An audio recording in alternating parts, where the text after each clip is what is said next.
ಕೃಷಿ ವಿಜ್ಞಾನ ಕೇಂದ್ರ ಕೊನೆಹಳ್ಳಿ ಇಲ್ಲಿದ್ದೀವಿ. ಕೃಷಿ ವಿಜ್ಞಾನಗಳ ವಿಶ್ವವಿದ್ಯಾಲಯ ಮಂಡ್ಯ, ಜೈವಿಕ ಇಂಧನ ಉದ್ಯಾನ ಮಡೇನೂರು ಹಾಸನ. ಬಯೋಡೀಸೆಲ್ ಅಂತ ಹೇಳ್ತೀವಲ್ಲ, ಬಯೋಡೀಸೆಲ್ ಏನು ಜೈವಿಕ ಇಂಧನ ಅಂತೀವಲ್ಲ, ಸುರವನ್ನೆನು ಇದು ಸುಮಾರು ಒಂದು 4-5 ವರ್ಷದಲ್ಲಿ ಇಳುವರಿ ಬರುತ್ತೆ. ಅದೇ ವಂಗೆ ಒಂದು 5-6 ವರ್ಷದಲ್ಲಿ ಅದು ಇಳುವರಿ ಬರುತ್ತೆ. ಜಟ್ರೋಪ ಬೀಜ, ಸುರವನ್ನೇ ಬೀಜ ಅಂದ್ರೆ ನಿಮ್ಮ ಸಂಸ್ಥೆ ರೈತರಿಗೆ ಸಸ್ಯಗಳನ್ನ ಕೊಡೋದ್ರಿಂದ ಹಿಡಿದು ಆ ಬೀಜನ ವಾಪಸ್ ಬೈಬ್ಯಾಕ್ ನೀವು ಕೆಲಸ ಮಾಡ್ತೀವಿ. ಅವರೇ ಹಿಂಡಿ ತಕ್ಕಂಡು ಅವರೇ ಅವ್ರ ಜಮೀನಿಗೆ ಯೂಸ್ ಮಾಡ್ಕೋಬಹುದು. ಜಾಸ್ತಿ ಯಥೇಚ್ಛಾದ್ರೆ ನಾವೇ ಪರ್ಚೇಸ್ ಮಾಡ್ತೀವಿ. ಕಡೆ ಬಾರ್ಡರ್ ಕಡೆ ಹಾಕೊಂಡು ಬೆಳಿಬಹುದು. ಒಟ್ಟಿನಲ್ಲಿ ಇದೆಲ್ಲ ಬಾರ್ಡರ್ ಬೆಳ್ಕೊಳ್ಳಿ ಅಂತ ನೀವು ರೆಕಮೆಂಡ್ ಮಾಡ್ತೀರಿ. ಇನ್ನ 40% ಅದ್ರ ಬೀಜದ ಮೇಲೆ ಡಿಪೆಂಡ್, ಏರಿಯಾದ ಮೇಲೆ. ಇದು ಆಯಿಲ್ ಪರ್ಸೆಂಟೇಜ್. ಇದು ಬಯೋಡೀಸೆಲ್ ಅಂದ್ರೆ 1 ಲೀಟರ್ಗೆ 800 ml ಡೀಸೆಲ್ ಬರುತ್ತೆ. ಬಂಜರು ಭೂಮಿ, ಕೊರಕ್ಲು, ವ್ಯವಸಾಯ ಮಾಡದೇ ಇರುವ ಜಾಗದಲ್ಲಿ ಮಿಶ್ರ ತೋಪಾಗಿ ಜೈವಿಕ ಇಂಧನ ಬೆಳಿಬಹುದು. ಅಂದ್ರೆ ಈಗ ಇದೆಲ್ಲ ಇದೆಯಲ್ಲ, ಇದೆಲ್ಲ ಸಿಂಗಲ್ ಫೇಸ್ ಇರುತ್ತೆ. ಇಲ್ಲ ಇದು 3 ಫೇಸ್. ಇವೆಲ್ಲ 3 ಫೇಸ್. ಸ್ನೇಹಿತರೆ ನಮಸ್ಕಾರ, ಸಹಜ ಬದುಕು ಯೂಟ್ಯೂಬ್ ಚಾನಲ್ಗೆ ನಿಮ್ಮೆಲ್ಲರಿಗೂ ಆತ್ಮೀಯ ಸ್ವಾಗತ. ಸ್ನೇಹಿತರೆ ನಾವಿವತ್ತು ಕೃಷಿ ವಿಜ್ಞಾನ ಕೇಂದ್ರ ಕೊನೆಹಳ್ಳಿ ಇಲ್ಲಿದ್ದೀವಿ. ಇಲ್ಲಿಗೆ ಏನಕ್ಕೆ ಬಂದಿದೀವಪ್ಪ ಅಂತಂದ್ರೆ, ಕೃಷಿ ವಿಜ್ಞಾನ ಕೇಂದ್ರದವರು ಒಂದು ಸಸ್ಯ ಸಂತೆ ಅಂತ ಅಂದ್ಬಿಟ್ಟು ಒಂದು ಕೃಷಿ ಮೇಳ ತರ ಒಂದು ಕಾರ್ಯಕ್ರಮ ಆಯೋಜನೆ ಮಾಡಿದ್ರು.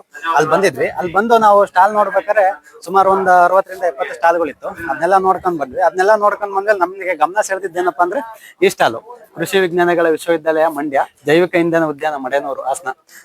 ಈ ಸ್ಟಾಲ್ನ ನಾವು ನೋಡಿದಾಗ ನಮಗೆ ಒಂದು ಏನೋ ಒಂದು ವಿಶೇಷ ಇದೆ ಅಂತ ಅನ್ನಿಸ್ತು. ಅಂದ್ರೆ ನಾವೀಗ ಇದ್ರ ಬಗ್ಗೆ ಸಿಂಪಲ್ ಆಗಿ ಹೇಳ್ಬೇಕಂದ್ರೆ ಬಯೋಡೀಸೆಲ್ ಅಂತ ಹೇಳ್ತೀವಲ್ಲ, ಬಯೋಡೀಸೆಲ್ ಏನು ಜೈವಿಕ ಇಂಧನ ಅಂತೀವಲ್ಲ, ಅದ್ರ ಬಗ್ಗೆ ನಾನು ನಿಮ್ಗೆ ತಿಳಿಸ್ಕೋಣ ಅಂತ ಅಂದ್ಬಿಟ್ಟು ಈ ಸ್ಟಾಲ್ ಬಗ್ಗೆ ವಿಡಿಯೋ ಮಾಡ್ತಾ ಇದ್ದೀನಿ. ಈಗ ಏನು ಜೈವಿಕ ಇಂಧನ ಉದ್ಯಾನ ಮಡೇನೂರು ಹಾಸನ ಇಲ್ಲಿಯ ಏನು ಕ್ಷೇತ್ರ ಸಿಬ್ಬಂದಿ ಆದಂತ ಬಸವರಾಜ್ ಸರ್ ನಮ್ ಜೊತೆ ಇದ್ದಾರೆ. ಅವರಿಂದಾನೇ ಈ ವಿಚಾರಗಳನ್ನ ತಿಳ್ಕೊಂತ ಹೋಗೋಣ. ಇಲ್ಲಿ ನೋಡ್ಬೋದು ನೀವು ತುಂಬಾ ತರದ ಬೀಜಗಳಿದೆ. ಇದೆಲ್ಲದ್ರಿಂದಲೂ ಏನು ಬಯೋಡೀಸೆಲ್ ನ ತಯಾರಿಸಬಹುದು ಅಂತ ಹೇಳ್ತಾರೆ. ಅದ್ರ ಬಗ್ಗೆ ಸಂಬಂಧಪಟ್ಟಂಗೆ ನಮ್ಮ ಬಸವರಾಜ್ ಸರ್ ನಿಮಗೆ ತಿಳಿಸ್ಕೊಡ್ತಾರೆ. ಸರ್ ನಮಸ್ಕಾರ.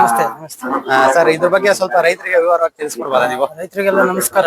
ನನ್ನ ಹೆಸರು ಬಸವರಾಜ್ ಅಂತ ಹೇಳಿ, ನಾನು ಕ್ಷೇತ್ರ ವೀಕ್ಷಕನಾಗಿ ಜೈವಿಕ ಇಂಧನ ಉದ್ಯಾನ ಮಡೇನೂರು ಹಾಸನದಲ್ಲಿ ಕೆಲಸ ನಿರ್ವಹಿಸ್ತಾ ಇದ್ದೀನಿ. ಮೊದಲಿಗೆ ಸುರವನ್ನೆ ಅಂತ ಬರುತ್ತೆ. ಸುರವನ್ನೆನು ಇದು ಸುಮಾರು ಒಂದು 4-5 ವರ್ಷದಲ್ಲಿ ಇಳುವರಿ ಬರುತ್ತೆ. ಸುರವನ್ನೆ ಅದೇ ತರ ಅಮೂರ, ಅದು ಒಂದು 4-5 ವರ್ಷದಲ್ಲಿ ಇಳುವರಿ ಕೊಡುತ್ತೆ. ಅದೇ ತರ ಸಿಮರುಬ, ಇದು 4-5 ವರ್ಷದಲ್ಲಿ ಬರುತ್ತೆ. ಅದೇ ತರ ಇಪ್ಪೆ ಒಂದು 7-10 ವರ್ಷದಲ್ಲಿ ಬರುತ್ತೆ ಇಪ್ಪೆ. ಅದೇ ತರ ಬೇವು, ಇದು ಜಾಸ್ತಿ ಲಾಂಗ್ ಟೈಮ್ ತಗೊಳುತ್ತೆ. ಇದು ಒಂದು 7-10 ವರ್ಷದಲ್ಲಿ ಇಳುವರಿ ಕೊಡುತ್ತೆ. ಅದೇ ವಂಗೆ ಒಂದು 5-6 ವರ್ಷದಲ್ಲಿ ಅದು ಇಳುವರಿ ಕೊಡುತ್ತೆ. ಅದೇ ತರ ವಂಗೆ ಬೀಜ, ಅದೇ ತರ ಬೇವಿನ ಬೀಜ, ಇಪ್ಪೆ ಬೀಜ, ಸಿಮರುವ ಬೀಜ, ಜಟ್ರೋಪ ಬೀಜ, ಸುರವನ್ನೆ ಬೀಜ, ಅಮೂರ ಬೀಜ ಅಂತ ಹೇಳಿ ನಾವು ಎಲ್ಲಾ ಬೀಜದಿಂದಲೂ ನಾವು ಎಣ್ಣೆನ ತೆಗೆದು ಎಣ್ಣೆನ ಡೀಸೆಲ್ ಆಗಿ ಕನ್ವರ್ಟ್ ಮಾಡ್ತೀವಿ. ರೈತರಿಗೆ ಉಚಿತವಾಗಿ ಸಸ್ಯಗಳನ್ನ ಕೊಡ್ತೀವಿ ನಾವು ರೈತರಿಗೆ. ಅವರಿಂದಲೇ ನಾವು ಬೀಜಗಳನ್ನ ಖರೀದಿ ಮಾಡ್ತೀವಿ. ಒಂದು ಮಾರುಕಟ್ಟೆ ವ್ಯವಸ್ಥೆನ ಮಾಡಿದೀವಿ ರೈತರಿಗೆ. ಅಲ್ಲಲ್ಲೇ ನಾವು ಸಂಘ ಸಂಸ್ಥೆಗಳಿಂದ ನಾವು ಬೀಜಗಳನ್ನ ಖರೀದಿ ಮಾಡಿ ಹಿಂಡಿನ ಎಣ್ಣೆ ತೆಗೆದು ಎಣ್ಣೆನ ಡೀಸೆಲ್ ಆಗಿ ಕನ್ವರ್ಟ್ ಮಾಡ್ತೀವಿ. ಮತ್ತೆ ಹಿಂಡಿನ ರೈತರಿಗೆ ಸಾವಯವ ಗೊಬ್ಬರ ಆಗಿ ಅವ್ರು ತಗೊಂಡೋಗಿ ಅವರು ಗದ್ದೆ, ಹೊಲ, ತೋಟ, ಮತ್ತೆ ತೆಂಗು, ಬಾಳೆ, ಅಡಿಕೆ, ಶುಂಠಿ ಬೆಳೆಗಳಿಗೆ ಅವರು ಯೂಸ್ ಮಾಡ್ಕೊತಾರೆ. ಅದೇ ತರ ನಾವು ಡೀಸೆಲ್ ಆಗಿ ಕನ್ವರ್ಟ್ ಮಾಡ್ತೀವಿ. ಅಂದ್ರೆ ನಿಮ್ಮ ಸಂಸ್ಥೆ ರೈತರಿಗೆ ಸಸ್ಯಗಳನ್ನ ಕೊಡೋದ್ರಿಂದ ಹಿಡಿದು ಆ ಬೀಜನ ವಾಪಸ್ ಬೈಬ್ಯಾಕ್ ನೀವು ಕೆಲಸ ಮಾಡ್ತೀರಿ. ಇಲ್ಲ ಅಂತಂದ್ರೆ ಅವ್ರ ರೈತರಿಗೆ ನಿಮಗೆ ಕೊಡೋದಿಲ್ಲ ಅಂತಂದ್ರೆ ಅವ್ನಿಗೆ ಇಂಟ್ರೆಸ್ಟ್ ಇದೆ ಅಂತ ಅವರೇ ಹಿಂಡಿ ತಕ್ಕಂಡು ಅವರೇ ಅವ್ರ ಜಮೀನಿಗೆ ಯೂಸ್ ಮಾಡ್ಕೋಬಹುದು. ಜಾಸ್ತಿ ಯಥೇಚ್ಛಾದ್ರೆ ನಾವೇ ಪರ್ಚೇಸ್ ಮಾಡ್ಕೊತೀವಿ. ಅಂದ್ರೆ ಅವರಿಗೆ ಹೆಚ್ಚಿನದಾಗಿ ಬಳಕೆಯಾಗಿ ಮಿಕ್ಕಿದ್ರೆ ಇಲ್ಲ ಅಂತಂದ್ರೆ ಅವ್ರಿಗೆ ಅದಕ್ಕೆ ಸಂಬಂಧಪಟ್ಟಂತ ಮಿಷನರಿಗಳು ಏನಾರು ಹಾಕೋಣಕ್ ಆಗಿಲ್ಲ ಅಂತಂದ್ರೆ ಆ ಬೀಜಗಳನ್ನ ನಿಮಗೆ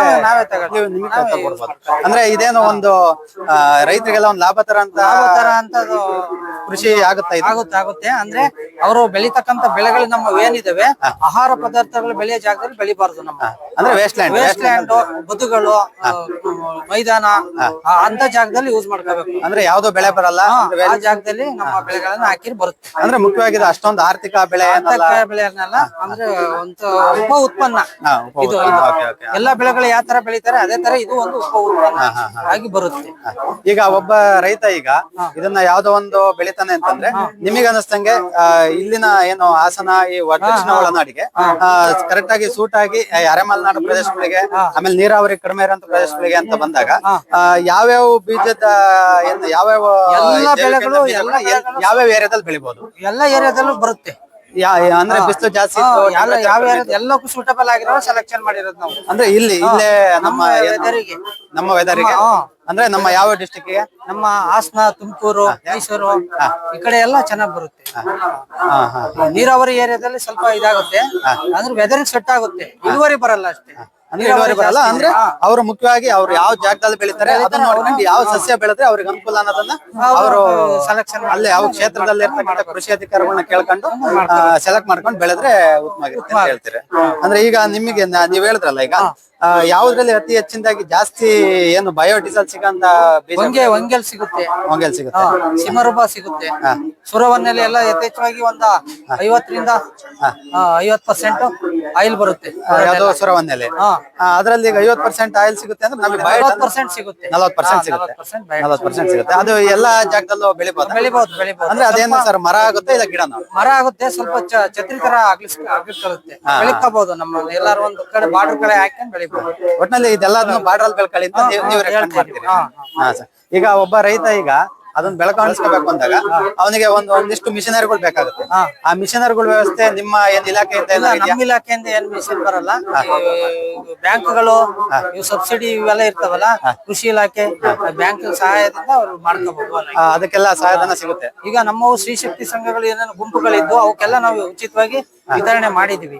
ಈ ಎಣ್ಣೆ ತೆಗಿಯೋ ಮಿಷಿನ್ಗಳು, ಸಿಪ್ಪೆ ತೆಗಿಯೋ ಮಿಷಿನ್ಗಳೆಲ್ಲ ವಿತರಣೆ ಮಾಡಿ ಅಲ್ಲೆಲ್ಲ ಗ್ರೂಪ್ ಮಾಡಿ ಅವ್ರಿಗೆ ಕೊಟ್ಟಿದೀವಿ ನಾವು. ಅವರು ನಮಗೆ ಎಣ್ಣೆ ತೆಗೆದು ಈ ಎಣ್ಣೆ ನಮಗೆ ಕೊಡ್ತಾರೆ, ಅವ್ರು ಬೇಕಾದ್ರೆ ಯೂಸ್ ಮಾಡ್ಕೊತಾರೆ. ಹಿಂದಿನೆಲ್ಲ ಸಾವಯವ ಗೊಬ್ಬರ ಯೂಸ್ ಮಾಡ್ಕೊತಾರೆ.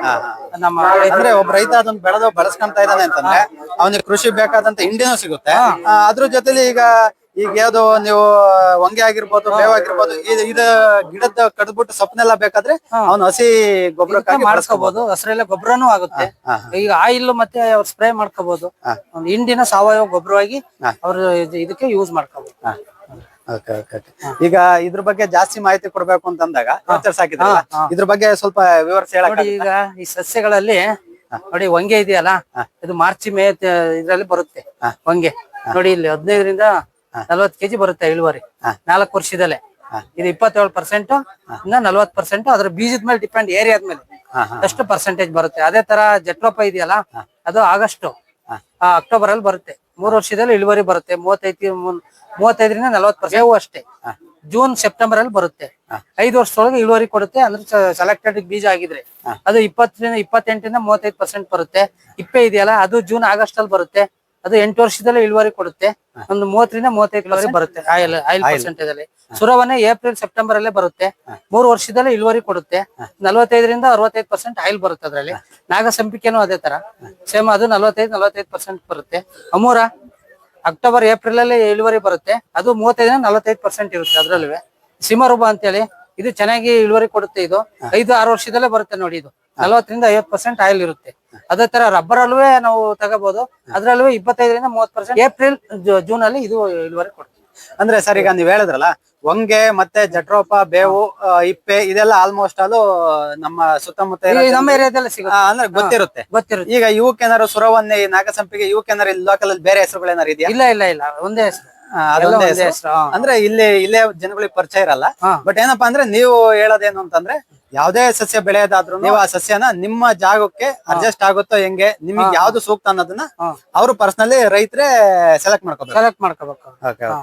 ಈಗ ಅದ್ ಹೇಳಿದ್ರಲ್ಲ ಸರ್, ಈಗ ಎಣ್ಣೆ ಅಂಶ ಅಂತ ಇದೆಯಲ್ಲ, ಎಣ್ಣೆ ಅಂಶದ ಪರ್ಸೆಂಟೇಜ್ ಹೆಂಗೆ ಅದು ಲಾಸ್ಟಿಗೆ ಸಿಗೋ ಬಯೋಡೀಸೆಲ್ ಪರ್ಸೆಂಟೇಜ್ ಅದು ಇಲ್ಲ ಆಯಿಲ್ ಪರ್ಸೆಂಟೇಜ್ ಇದು. ಆಯಿಲ್ ಪರ್ಸೆಂಟೇಜ್ ಇದು. ಅಷ್ಟು ಪರ್ಸೆಂಟೇಜ್ ಆಯಿಲ್ ಸಿಗುತ್ತೆ ಅದ್ರಲ್ಲಿ. ಮತ್ತೆ ಬಯೋಡೀಸೆಲ್ ಅಂತಂದಾಗ ಎಷ್ಟು ಪರ್ಸೆಂಟ್ ಸಿಗ್ಬೋದು ಸರ್ ಅದ್ರಲ್ಲಿ? ಬಯೋಡೀಸೆಲ್ ಅಂದ್ರೆ 1 ಲೀಟರ್ಗೆ 800 ml ಡೀಸೆಲ್ ಬರುತ್ತೆ. 1 ಲೀಟರ್ 200 ml ಗ್ಲಿಸರಿನ್ ಬರುತ್ತೆ. ಅದು ಬೀಜದ ಮೇಲೆ ಡಿಪೆಂಡ್ ಆಗುತ್ತೆ. ಅದು ಆಯಿಲ್ ಪರ್ಸೆಂಟೇಜ್ ಮೇಲೆ ಬಂದಿರುತ್ತೆ ಫಸ್ಟ್ ಆಗ್ಲೇ ಎಕ್ಸ್ಟ್ರಾಕ್ಟ್ ಮಾಡಿದಾಗ. ಅದೇನಾಗುತ್ತೆ, ಬೀಜ ನಾವು 1 ಲೀಟರ್ ಆಯಿಲ್ ತಗೊಂಡ್ರೆ 800 ml ಡೀಸೆಲ್ ಬರುತ್ತೆ, 200 ml ಗ್ಲಿಸರಿನ್ ಬರುತ್ತೆ. ಯಾವ್ದೇ ಬೀಜ ಅದ್ರ ಗಟ್ಟಿ ಇದ್ರೆ ಸ್ವಲ್ಪ ಕಮ್ಮಿ ಬರುತ್ತೆ, ಗ್ಲಿಸರಿನ್ ಜಾಸ್ತಿ ಬರುತ್ತೆ. ಅದ್ರ ಮೇಲೆ ಡಿಪೆಂಡ್ ಆಗುತ್ತೆ. ಫ್ರೀ ಫ್ಯಾಟಿ ಆಸಿಡ್ FFA ಅಂತ ಹೇಳಿ ಕರಿತೀವಲ್ಲ, ಫ್ರೀ ಫ್ಯಾಟಿ ಆಸಿಡ್ ಜಾಸ್ತಿ ಇದ್ರೆ ಡೀಸೆಲ್ ಕಮ್ಮಿ ಬರುತ್ತೆ. ಫ್ರೀ ಫ್ಯಾಟಿ ಆಸಿಡ್ ಕಮ್ಮಿ ಇದ್ರೆ ಡೀಸೆಲ್ ಜಾಸ್ತಿ ಬರುತ್ತೆ.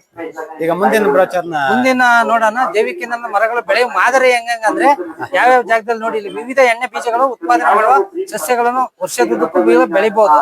ಅದರಲ್ಲಿ ಕೃಷಿಗೆ ಪೂರಕ ಅಲ್ಲದ ಜಾಗದಲ್ಲಿ ನಾವು ಬೆಳಿಬೇಕು ಇದನ್ನ ಬೀಜ ಎಲೆಗಳನ್ನ.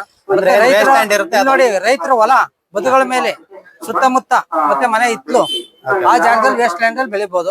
ಅದೇ ತರ ಕೃಷಿ ಅರಣ್ಯ ಬೆಳೆಗಳು ಬೇರೆ ಬೇರೆ ಜೈವಿಕ ಇಂಧನ ಸಸ್ಯಗಳನ್ನು ಬೆಳೆಸಬಹುದು.